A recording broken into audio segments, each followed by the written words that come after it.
Good morning, Taguig City. Welcome po sa isa na namang segment ng Source of Strength.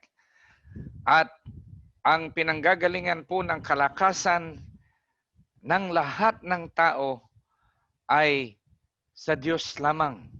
Sa Kanyang lamang masusumpungan ang lubos at walang hanggang kalakasan sapagkat ang Diyos ay isang limitless resource na available sa lahat ng lalapit sa Kanya.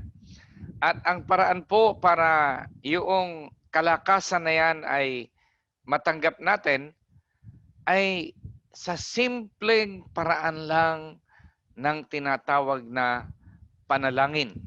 Kaya po sa Biblia, 2 beses itinuro ng Panginoong Hesukristo sa kanyang mga alagad yung tinatawag nating the Lord's Prayer.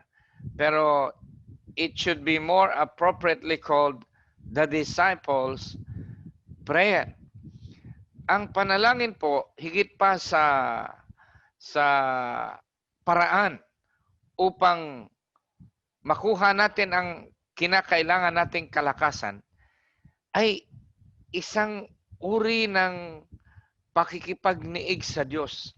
A way of developing relationship with God. So that ang panalangin po ay isang bagay na ginagawa natin dapat sa araw-araw.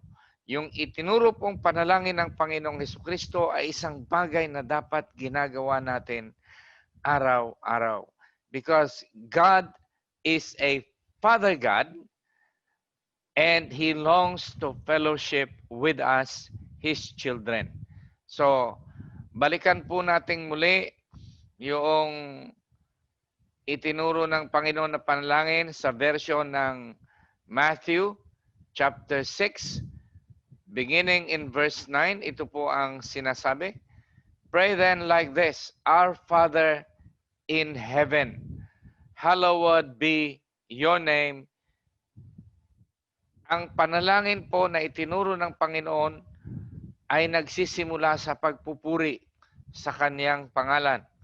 And then, ang first item of prayer request ay, Your kingdom come, Your will be done on earth as it is in heaven. Merong kaharian ng Diyos at kalooban ng Diyos na nais niyang ipatupad sa mundo. Ito po ay katulad ng kalooban niya sa langit. At alam natin na maganda ang kalalagayan sa langit at nais din po ng Diyos na mangyari dito sa lupa. Kaya pag tayo po ay nanalangin, Your kingdom come, Your will be done, ipinatutupad po natin dito sa lupa ang kalooban ng Diyos para sa langit. And then, para tayo ay maging instrumento ng Diyos upang ang kanyang kaharian at ang kanyang kalooban ay matupad dito sa lupa, kailangan natin ng resources. Kaya yung verse 11 ay nagsasabing, Give us this day our daily bread.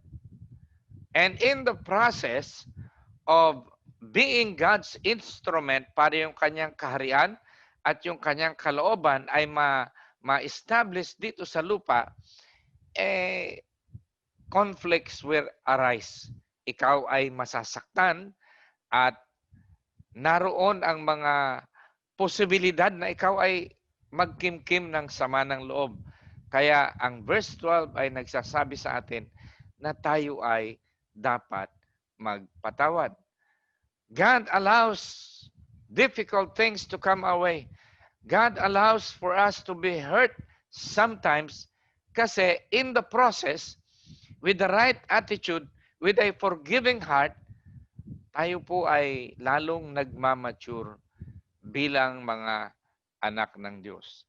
Then and only then, kung malinis ang ating puso, we have all the resources that we need, both material, physical, and spiritual, then and only then can we do battle with the enemy, Satan.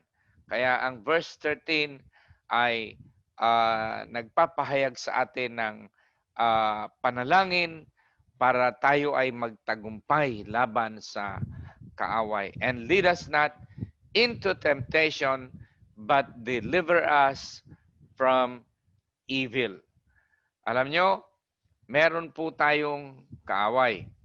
At ang kaaway natin ay hindi nakikita. Siya ay spiritual na kaaway. At ang Diyos naman ay nagbigay sa atin ng spiritual weapons and spiritual armor na pwede nating isuot, taglayin, upang ang dyablo, si Satanas, ang ating kaaway, ay ating mapagtagumpayan. Ang verse 13 po ay palalawakin pa po natin sa mga susunod na segment ng source of strength. But remember this, kung kailangan mo ang kalakasan, ito ay masusumpungan mo sa Diyos sa pamamagitan ng Panginoong Hesukristo. At ang paraan upang ang kalakasang yan ay makuha mo ay sa pamamagitan ng panalangin. Pero ang layunin ng Diyos ay tayo po ay magkaroon ng malalim na relasyon sa Kanya sa pamamagitan ng panalangin. Tayo po ay manalangin. Salamat po, Ama, dahil sa simpleng paraan ng pananalangin ay nakakalapit kami sa iyo sa pamamagitan ng banal na dugo ng Panginoong Hesukristo at sa pangalan ni Jesus na ibinigay mo ang karapatan na gamitin namin upang ang kailangan namin dito sa lupa para magawa ang iyong kalooban at ma-establish ang iyong kaharian ay makuha namin, Panginoon. At naandun din ang bahagi ng pagpapatawad na magbibigay sa amin ng healing and restoration and maturity as we go through the trials and problems that we face in this life. And then we can fight the enemy at alam namin na ang tagumpay ay sigurado, Panginoon. Salamat po sa tagumpay na yan sa pamamagitan ng Panginoong Hesukristo. Patuloy naming pinagpapala ang Taguig City, lahat ng nanonood sa programang ito ay supernatural strength and blessing. Let it come their way, O God. Maramdaman nila ang iyong presensya, ang iyong pag-ibig, at sila man ay mapagpala mo, O Diyos.